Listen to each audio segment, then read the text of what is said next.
अपने corona warriors को, doctors को, नर्सिस को, एडमिनिस्ट्रेशन से जुड़े लोगों को, सफाई कर्मचारियों को, जिन्होंने अपनी जान हथेली पर रखकर इस कोरोना संकट में देश की सेवा की है और आज भी फ्रंट पर आकर लड़ाई लड़ रहे हैं।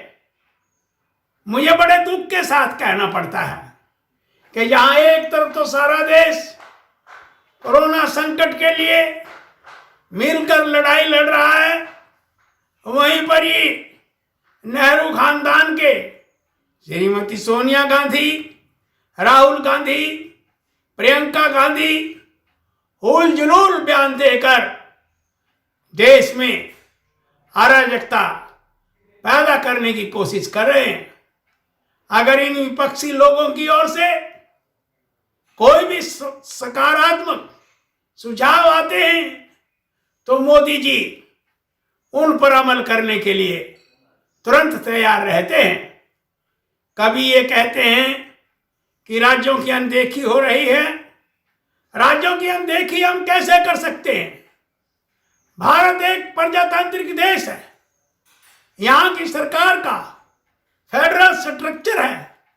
देश में कोऑपरेटिव फेडरलिज्म काम कर रहा है। मोदी जी ने अपने कार्यकाल के 6-7 साल कोऑपरेटिव फेडरलिज्म को मजबूत करने के लिए लगाए हैं। बैठकों में तो अपने आप नहीं आती दीदी, और अगर प्रधानमंत्री की बैठक में केजरीवाल जैसे लोग आते हैं तो जो कार्रवाई गुप्त होती है उस कार्रवाई को लाइव कर देते हैं। इससे साबित है कि इन दलों का मकसद कोरोना से लड़ाई नहीं, बल्कि यह तो मोदी जी से लड़ाई लड़ रहे हैं। उनके नेतृत्व को कमजोर करने की कोशिश कर रहे हैं और जो स्थान उन्होंने विश्व में भारत का बनाया है उसको कमजोर करना चाहते हैं। देश इनकी हरकतों को देख रहा है। देश किसी भी कीमत पर इनको माफ नहीं करेगा।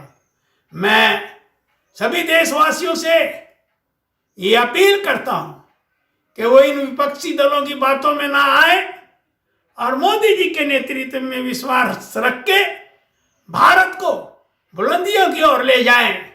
और जिस प्रकार से आपके सफल प्रयासों से हमने आर्थिक दृष्टि के ऊपर भी काबू पाया है और देश की अर्थव्यवस्था को हम सब मिलकर पटरी पर लाए हैं, आगे भी हम अपने देश को बुलंदियों पर ले जाएंगे और कोरोना को हराएंगे। हम होंगे कामयाब, हम होंगे कामयाब। धन्यवाद, नमस्कार। मैं भारत के प्रधानमंत्री आदरणीय नरेंद्र मोदी जी का बहुत बहुत धन्यवाद करना चाहता हूं कि कोरोना महामारी के इस संकट काल में उन्होंने 26,000 करोड़ रुपए से 80 करोड़ गरीबों को खाद्यान्न उपलब्ध कराने का निर्णय लिया है। पिछले वर्ष भी जब कोरोना ने भारत में दस्तक दी, प्रधानमंत्री जी ने तुरंत लॉकडाउन लगाया और देश का कोई व्यक्ति भूखा प्यासा न मरे, उनके लिए उस समय भी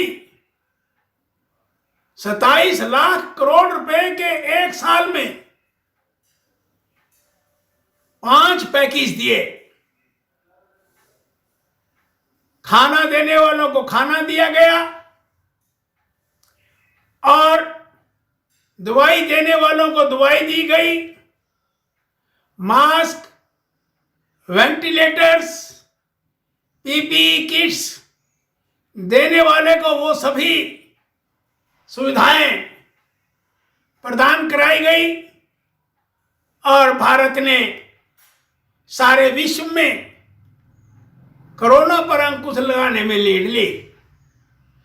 आज ये कोरोना भयंकर रूप धारण करते हुए दोबारा से सारी दुनिया में और भारत में भी दस्तक दी है। भारत इस कोरोना महामारी से लड़ने के लिए युद्ध स्तर के ऊपर काम कर रहा है। हम विदेशों से ऑक्सीजन मंगा रहे हैं, जहां हम अपने देश में बनी वैक्सीन का प्रयोग कर रहे हैं। वहीं से हमने विदेशों से वैक्सीन मंगाने के ऑर्डर भी दिए हैं। हम अपने देश में हॉस्पिटल्स की संख्या बढ़ा रहे हैं, उनमें बेड्स की संख्या बढ़ा रहे हैं, गैस सिलेंडर्स की संख्या बढ़ा रहे हैं और हर व्यक्ति को दवाई मिले, इलाज मिले, इसका प्रबंधन हो रहा है।